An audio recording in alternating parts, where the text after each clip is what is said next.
Nós vamos agora, irmãos, abrir a palavra do nosso Deus no livro de Esdras, capítulo 5, versos de 1 a 2. E vamos ler também no livro do profeta Zacarias, capítulo 3. Então nós temos aí dois textos. Primeiro, Esdras, capítulo 5, versos 1 e 2. E depois também faremos a leitura no livro do profeta Zacarias, capítulo 3.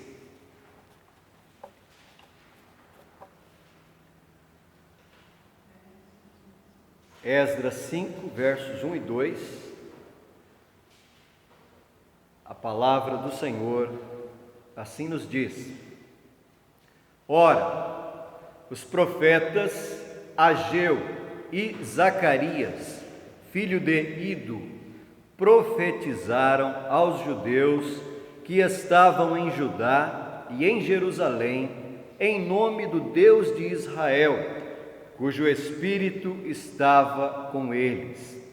Então se dispuseram Zorobabel, filho de Sealtiel, e Jesua, filho de Josadaque, e começaram a edificar a casa de Deus, a qual está em Jerusalém, e com eles os referidos profetas de Deus que os ajudavam.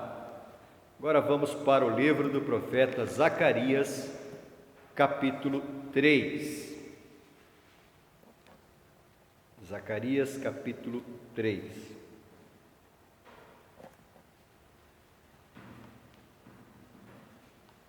A palavra do nosso Deus diz assim: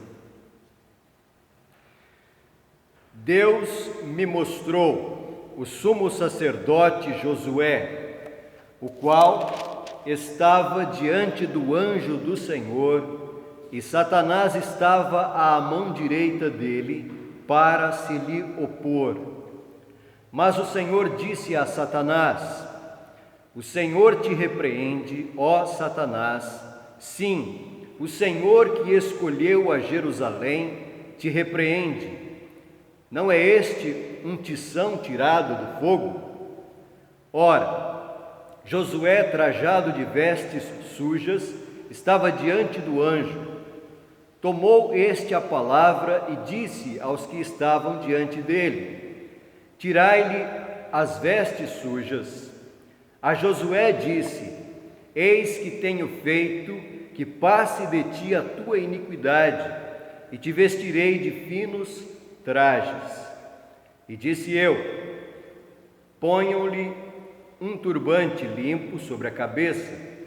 Puseram-lhe, pois, sobre a cabeça um turbante limpo e o vestiram com trajes próprios, e o anjo do Senhor estava ali.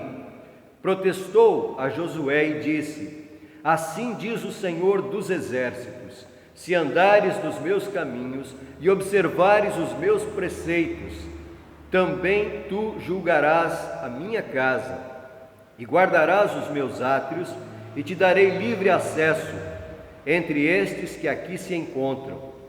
Ouve, pois, Josué, sumo sacerdote, tu e os teus companheiros que se assentam diante de ti, porque são homens de presságio.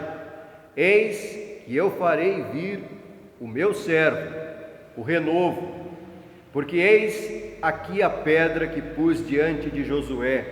Sobre esta pedra única estão 7 olhos. Eis que eu lavrarei a sua escultura, diz o Senhor dos exércitos, e tirarei a iniquidade desta terra num só dia. Naquele dia, diz o Senhor dos exércitos, cada um de vós convidará o seu próximo para debaixo da vide e para debaixo da figueira. Oremos.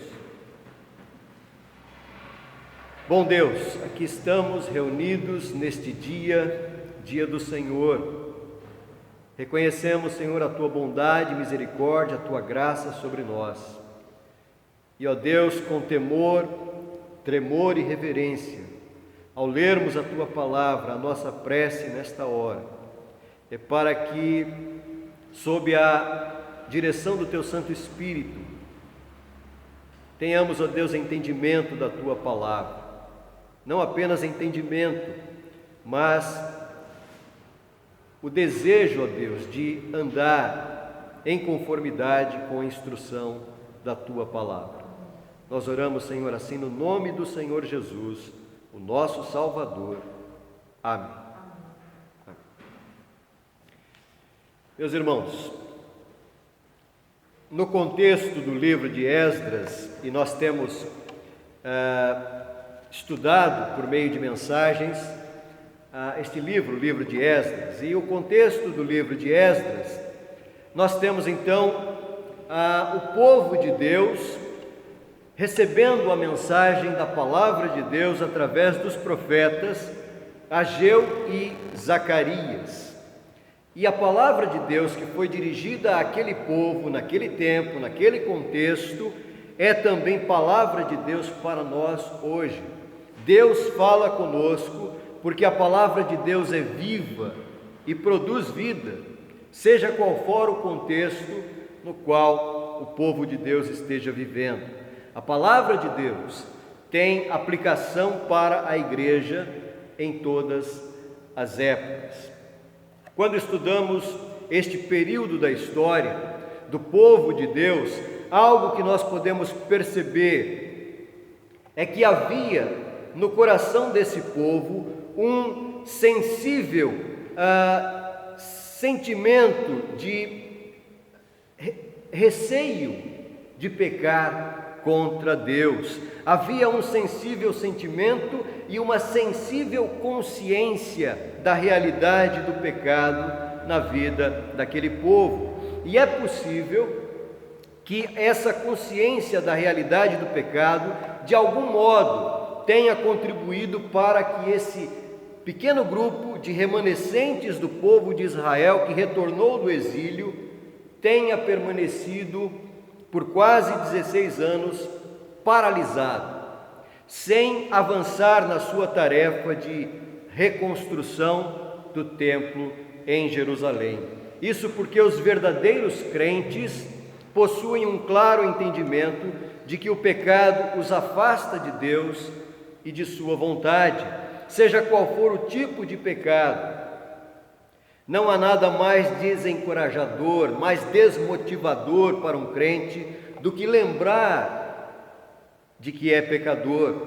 E foi exatamente com este senso de consciência da inclinação à desobediência a Deus que os profetas Ageu e Zacarias tiveram que lidar ao falarem da parte do Senhor a este povo. Particularmente o profeta Zacarias parece ter em seu ministério essa missão de restaurar um sentimento de confiança no povo, para que o povo pudesse superar aquele tipo de paralisia que havia tomado conta deles, uma paralisia espiritual que se refletia na obra material causada pelo receio de desagradarem a Deus. Sempre que Deus deseja encorajar o seu povo, o que é que Ele faz? Quando enfrentamos desânimo ou nos deparamos com oposição, em algum sentido, o que é que Deus faz? Meus irmãos, a resposta está no capítulo 5 do livro de Esdras. Deus fala com o seu povo, Deus age pelo poder da sua palavra e proclama por meio dos seus ministros por Ele chamados e autorizados a anunciar a sua palavra. No domingo anterior, nós tratamos deste capítulo 5 do livro de Esdras, considerando o registro da palavra de Deus por meio do profeta Ageu. E hoje, ainda sobre o capítulo 5 de Esdras, nós vamos falar um pouco sobre o ministério do profeta Zacarias. No verso 1 do capítulo 1 do livro do profeta Zacarias, nós somos informados que no 8º mês do 2º ano de Dario, veio a palavra do Senhor a Zacarias. Ou seja, ele começou o seu ministério 2 meses depois do profeta Ageu, que recebeu a palavra de Deus, no 6º mês. Zacarias recebeu no 8º mês do mesmo ano, do segundo ano do rei Dario. E então nos versos 7 e 8, nós temos a informação, versos 7 e 8 do capítulo 1 de Zacarias, nós temos a informação de que no mês 11 ele então recebeu a palavra de Deus por meio de uma visão. Portanto, o povo recomeçou a obra de edificação do templo sob o ministério do profeta Ageu. E à medida que a obra foi retomada, o povo então logo começou a enfrentar oposição novamente, através de acusações daquelas populações que habitavam ali naquelas regiões, apresentando várias alegações, muitas vezes alegações distorcidas, falsas acerca dos fatos. Até mesmo escreveram carta ao rei da Pérsia, acusando os judeus em Jerusalém de estarem agindo ilegalmente, ocupando aquele local e realizando obras ali sem autorização, entre outras alegações. O objetivo era, evidentemente, criar obstáculos ao povo e o desanimar no cumprimento da sua tarefa. E então Deus envia o profeta Zacarias para ser o seu agente, a fim de fortalecer o povo a lidar com aquela situação. E a primeira palavra de fortalecimento da parte de Deus através do profeta é uma palavra sobre segurança do amor de Deus, sobre segurança a respeito do amor de Deus. O profeta, através do Senhor, vem falar acerca do amor de Deus para com o seu povo. No capítulo 1, ainda do livro de Zacarias, nós lemos que o profeta teve uma visão a respeito de um cavaleiro. Veja o que diz aí a partir do verso 8 do capítulo 1 de Zacarias. Tive de noite uma visão, e eis um homem montado num cavalo vermelho. Estava parado entre as murteiras que havia num vale profundo. Atrás dele se achavam cavalos vermelhos, baios e brancos. Então perguntei: meu senhor, quem são eles? Respondeu-me o anjo que falava comigo: eu mostrarei quem são eles. Então respondeu o homem que estava entre as murteiras e disse: são os que o Senhor tem enviado para percorrerem a terra. Eles responderam ao anjo do Senhor que estava entre as murteiras e disseram: nós já percorremos a terra, e eis que toda a terra está agora repousada e tranquila. Então o anjo do Senhor respondeu: ó Senhor dos exércitos, até quando não terás compaixão de Jerusalém e das cidades de Judá, contra as quais estás indignado faz já 70 anos? Respondeu o Senhor com palavras boas, palavras consoladoras ao anjo que falava comigo, e este me disse: clama, assim diz o Senhor dos exércitos, com grande empenho estou zelando por Jerusalém e por Sião.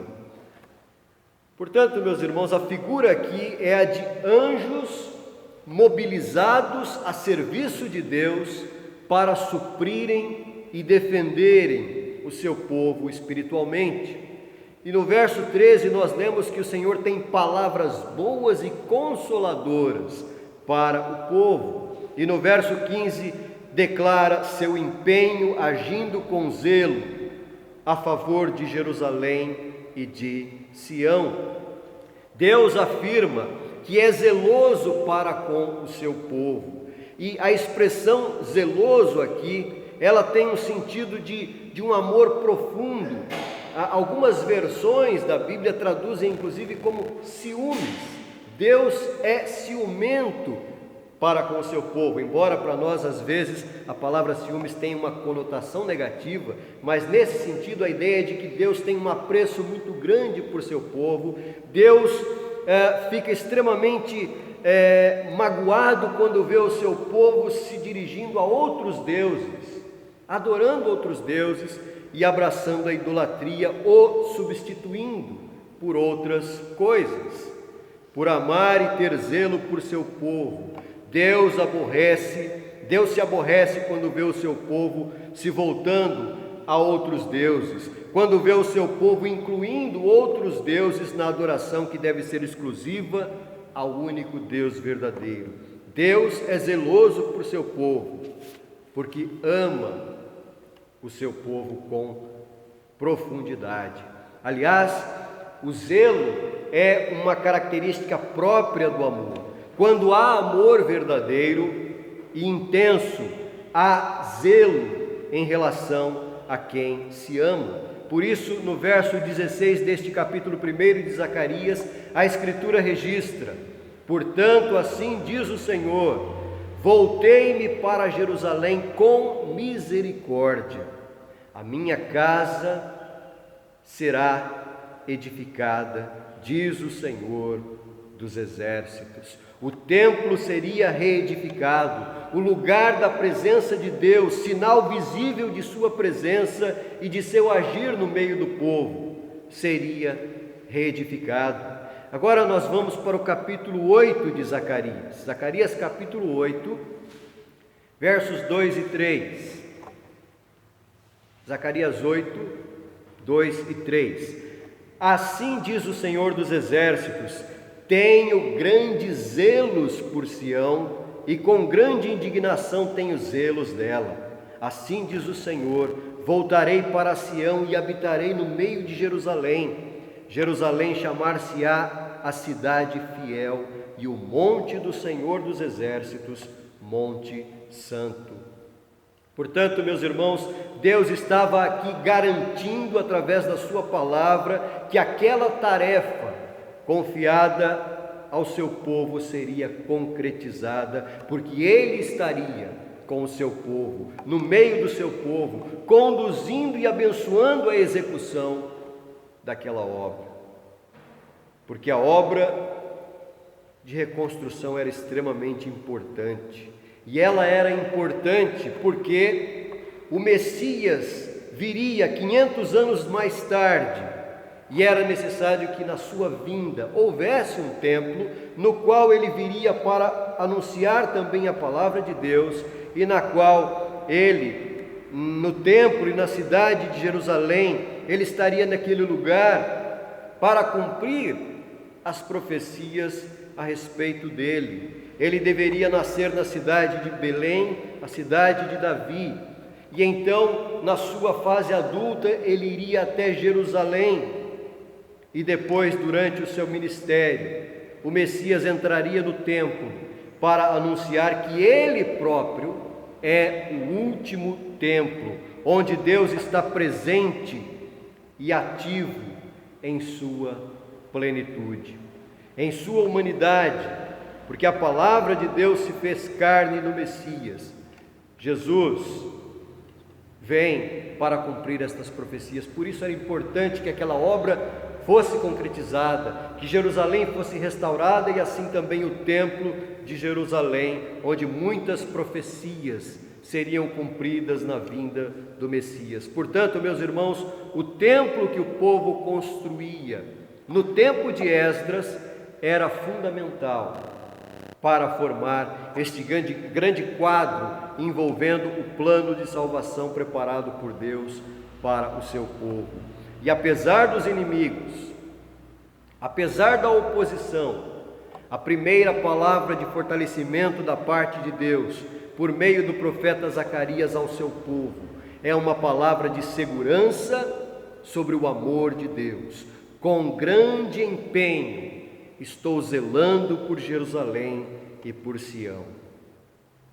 A segurança do amor de Deus para com o seu povo fica ainda mais clara quando nós lemos o verso 8 do capítulo 2 do profeta Zacarias. Zacarias, capítulo 2, verso 8. Pois assim diz o Senhor dos exércitos, para obter Ele a glória, enviou-me às nações que vos despojaram, porque aquele que tocar em vós, toca na menina do seu olho. O Deus tem apreço e por isso Ele promete aqui que Ele vai enviar aquele que despojará as nações, porque assim diz o Senhor: aquele que tocar em vós, toca na menina do seu olho. Meus irmãos, a igreja neste mundo está vulnerável aos ataques e à oposição deste mundo. Nós, individualmente, como cristãos, temos que enfrentar obstáculos em nossa caminhada. Somos pecadores e muitas vezes corremos o risco de desagradar a Deus e nos distanciar de sua vontade. Mas a garantia da palavra de Deus para nós é esta: Deus tem zelo pelo seu povo. Nós podemos ter segurança do eterno amor de Deus em Cristo Jesus, e é este amor que nos fortalece, não porque nós sejamos bons ou merecedores de nada, mas porque Deus tem zelo pelo seu povo. Deus tem zelo por nós e no seu zelo Ele providencia os meios para a nossa subsistência e para que possamos enfrentar toda e qualquer oposição que se levante contra nós. Com grande empenho estou zelando por Jerusalém e por Sião. Mas além, meus irmãos, de sermos fortalecidos na segurança do amor de Deus, nós também necessitamos da certeza do perdão de Deus. Por isso, a segunda palavra de fortalecimento da parte de Deus aqui por meio do profeta é uma palavra de segurança sobre o perdão de Deus. Seguindo a história do livro de Esdras, nós já sabemos que o remanescente de Israel que retornou do exílio da Babilônia passou a enfrentar oposição dos seus inimigos na reconstrução da cidade de Jerusalém e do templo. E no capítulo 3 do profeta Zacarias, nós notamos que o profeta procura então ajudar o povo, oferecendo uma perspectiva divina sobre a oposição humana em geral e a obra de Deus. O povo que retornou do exílio viu nas ruínas do templo, na cidade devastada e na própria população que esteve no exílio, os efeitos da incredulidade e da infidelidade da nação de Israel no passado, porque foi exatamente isso que levou o povo para o exílio, a desobediência e a infidelidade. E o profeta não deixa de levar isso em consideração, porque é a primeira coisa que o profeta traz à mente do povo. Veja o que ele diz no capítulo 1, verso 2: o Senhor se irou em extremo contra vossos pais. E então ele faz esse chamado na sequência, Zacarias 1:3: portanto dize-lhes, assim diz o Senhor dos Exércitos, tornai-vos para mim, diz o Senhor dos Exércitos, e eu me tornarei para vós outros, diz o Senhor dos Exércitos. Meus irmãos, o que o profeta corretamente faz é não minimizar a realidade do pecado. Ele lembra que de fato, olha, o Senhor se irou contra vossos pais. De fato, vocês fazem parte de uma geração que é herdeira dessa desobediência a Deus que levou o povo para o cativeiro na Babilônia. Em nosso culto público, nós não minimizamos o fato de que nós somos pecadores. Por isso, é parte do nosso culto não apenas o louvor e a adoração, mas também a contrição e a confissão de pecados. E em termos de culto público, não apenas nós individualmente reconhecemos e confessamos os nossos pecados, mas também o fazemos de forma comunitária, porque temos consciência de que somos participantes de uma comunidade de pecadores que necessita da misericórdia e do perdão de Deus. Essa é a nossa realidade, vivendo neste mundo caído em pecado, e o profeta fala ao povo levando essa realidade em consideração. Porém, havia um perigo, o perigo de aquele povo se tornar tão apreensivo à vista daquela devastação ocorrida em Judá, e em razão da desobediência dos seus antepassados, aquilo poderia de algum modo deixá-los desencorajados, de modo que os quase 16 anos de interrupção na edificação do templo, em parte, pode ter sido o efeito dessa apreensão, esse medo tão grande de pecar contra Deus, olhando para o passado, vendo os erros dos seus pais, fez com que de alguma forma esse povo fosse tão cauteloso que, ao invés de prosseguir, preferiu retroceder ou, no mínimo, parar a obra de Deus. De certa forma, a sua consciência do pecado fez com que eles permanecessem paralisados, sem avançar na tarefa que deveriam cumprir. E o profeta não desconsidera isso.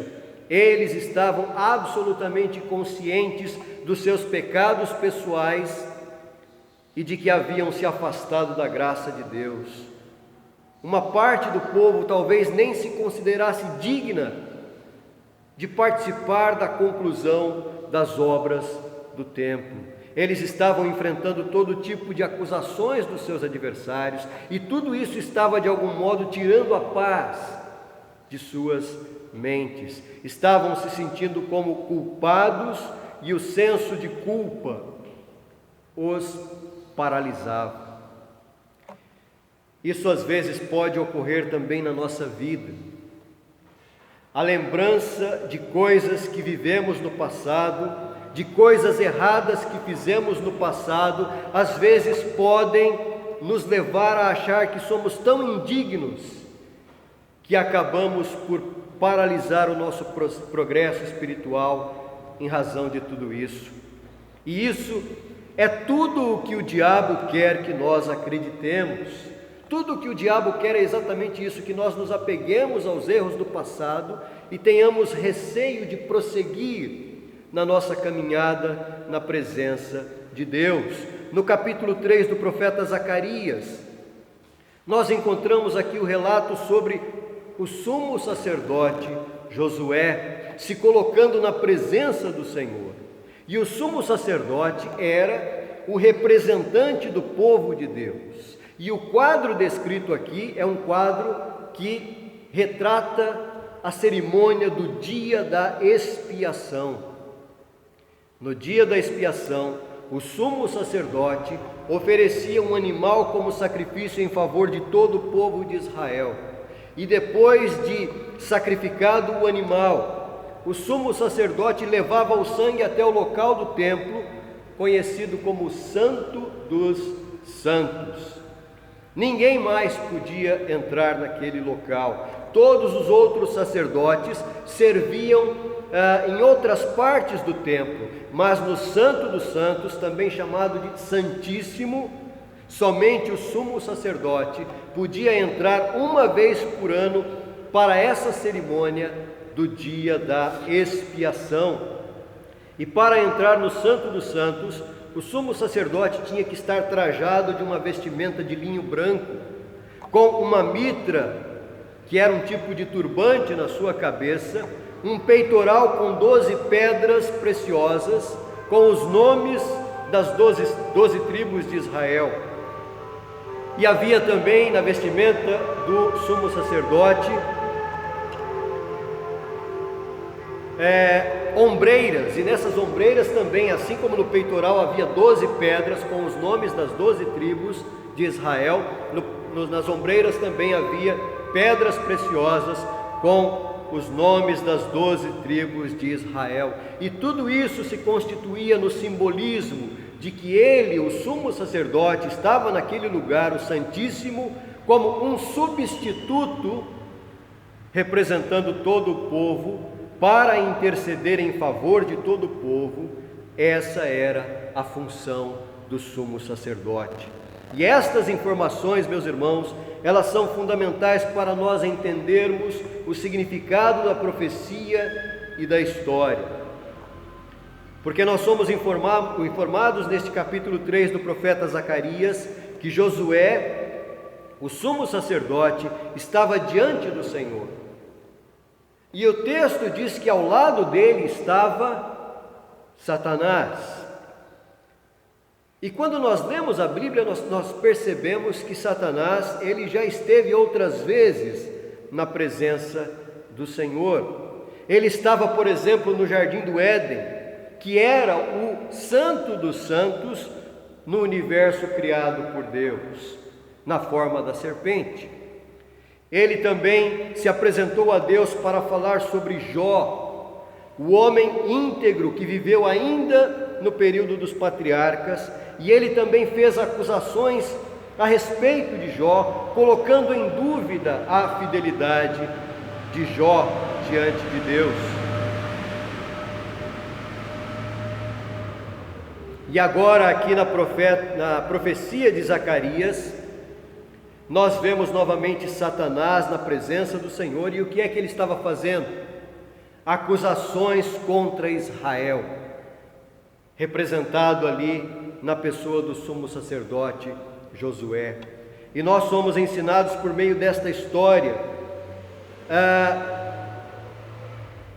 que o que está por trás de todas as acusações contra o povo de Deus é a presença e a ação de Satanás. Mais do que os homens, mais do que as nações, mais do que qualquer outra coisa deste mundo, aquele que acusa o povo de Deus é o diabo. No livro de Apocalipse, capítulo 12, a palavra de Deus se refere a Satanás como o acusador, que faz acusações dia e noite contra os irmãos diante do nosso Deus. O trabalho do diabo é influenciar a nossa mente e nos fazer sentir que somos culpados e indesculpáveis, inclusive a respeito de coisas sobre as quais nós já confessamos e já fomos perdoados. Ele nos faz trazer de volta pensamentos sobre estas coisas e nos acusa através dela. E ele nos acusa para as outras pessoas. Ele desperta a atenção de outras pessoas sobre coisas que elas podem usar contra nós. Mas acima de tudo, ele levanta acusações contra nós para Deus. Ele nos acusa diante de Deus. Meus irmãos, estejamos certos disto. O diabo odeia o povo de Deus, ele odeia os crentes, ele odeia você que crê no Senhor Jesus e deseja andar nos seus caminhos. Ele odeia todo aquele que deseja sinceramente realizar a obra de Deus. Por isso ele cria obstáculos e oposição. Mas a palavra de Deus, através do profeta Zacarias, não é apenas para lembrar que o inimigo das nossas almas não é primeiramente os homens, mas sim Satanás. A palavra de Deus, através do profeta Zacarias, também tem o objetivo de nos ensinar que há um remédio para lidar com as acusações e o sentimento de culpa decorrente das acusações de Satanás. Este é o remédio, e o remédio ele é constituído por 3 partes, e a primeira parte do remédio de Deus chama-se eleição. Verso 2 de Zacarias capítulo 3: Mas o Senhor disse a Satanás: O Senhor te repreende, ó Satanás. Sim, o Senhor que escolheu a Jerusalém te repreende. Deus nos chama a atenção para o seu ato de nos escolher. Deus escolheu Israel, Deus escolheu a sua igreja, Deus escolheu você e eu como parte do seu povo eleito, escolhidos antes da fundação do mundo. Quando Deus escolheu Israel sob a liderança e o ministério de Moisés no deserto, quando eles estavam ali sendo formados como povo da aliança, Deus relembra ao povo sobre a escolha que ele fez, dizendo: Não vos teve o Senhor afeição, nem vos escolheu porque fosseis mais numerosos do que qualquer povo, pois éreis o menor de todos os povos, mas porque o Senhor vos amava. Em outras palavras, Deus escolheu vocês não por serem melhor do que qualquer outro povo, mas porque Ele amou vocês. Ele amou vocês não porque houvesse algo em vocês que pudesse despertar o amor dEle, mas porque Ele escolheu soberanamente e graciosamente amar vocês. Meus irmãos, esse é o coração da eleição de Deus. Escrevendo a carta aos Coríntios, a primeira carta, o apóstolo Paulo observa que Deus não escolheu muitos sábios segundo a carne, nem muitos poderosos, nem muitos de nobre nascimento. Pelo contrário, Deus escolheu as coisas loucas do mundo para envergonhar os sábios, e escolheu as coisas fracas do mundo para envergonhar as fortes. E Deus escolheu as coisas humildes do mundo e as desprezadas, e aquelas que não são, para reduzir a nada as que são, a fim de que ninguém se vanglorie na presença de Deus. Meus irmãos, a coisa mais marcante no fato de que eu e você sejamos crentes está na compreensão de que eu e você jamais seríamos escolhidos por Deus entre a multidão, porque somos pecadores, que nada temos de nós mesmos para agradar a Deus, mas Deus em sua graça nos amou e nos chamou em Cristo Jesus para sermos dele. O remédio para o nosso perdão começa na graça soberana de Deus, que elege pessoas para andarem na sua presença. A segunda parte deste remédio para a culpa chama-se a ação de Deus, ou o agir de Deus. Deus diz a respeito de Josué, Zacarias 3:2: não é este um tição tirado do fogo? O povo, meus irmãos, aqui representado por Josué, viveu o juízo de Deus no exílio, e ele mereceu o juízo de Deus em razão da sua desobediência. O nosso Deus, diz a Escritura, ele é fogo consumidor. E eles não tinham como se salvar do fogo, assim como nós não podemos nos livrar do fogo do juízo de Deus. Figuradamente, eles estavam aqui sendo consumidos pelo fogo, até que Deus interveio e agiu por meio do livramento. Por isso a palavra de Deus utiliza aqui esta figura: não é este um tição tirado do fogo? Ou seja, Israel estava sendo consumido no fogo do juízo de Deus, que era o cativeiro na Babilônia, e antes que ele fosse consumido completamente, Deus o interviu tirando do fogo. E o fogo deixou suas marcas. Por isso a figura aqui é de um tição, ou seja, de uma brasa, apagada. Antes que virasse cinza, Deus livrou o seu povo do fogo do juízo e o trouxe de volta à sua terra. Essa é a figura da salvação de Deus para nós. Deus intervém em nosso favor e nos livra do juízo. Pelo agir de Deus, nós somos resgatados do fogo da perdição para o refrigério da redenção. E finalmente, a terceira parte do remédio que nos concede o perdão está na provisão de Deus. Veja o que diz o verso 3 desse capítulo 3 de Zacarias: ora, Josué, trajado em vestes sujas, estava diante do anjo.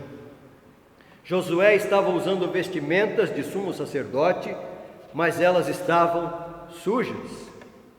E essa figura aqui simboliza o povo. Josué representa o povo na presença de Deus. E então, essa figura simboliza o povo o povo em Josué, e esse povo então foi destituído da glória de Deus e foi manchado pelo pecado, porque o pecado é como sujeira, é como impureza aos olhos de Deus. E essa é a ideia dessa sujeira na vestimenta do sumo sacerdote, representando o povo. O povo que voltou do exílio estava bastante consciente desta verdade. O exílio foi de tal modo marcante na vida daquele remanescente de Israel, que selou a sua consciência, concedendo plena compreensão de sua condição de indignidade diante de Deus. Eles não negavam essa verdade, eles aprenderam de modo dramático as consequências da desobediência a Deus, porque perderam tudo o que possuíam e tiveram que viver longe da sua terra, sem todos os elementos fundamentais que representavam a sua identidade como nação e como povo de Deus.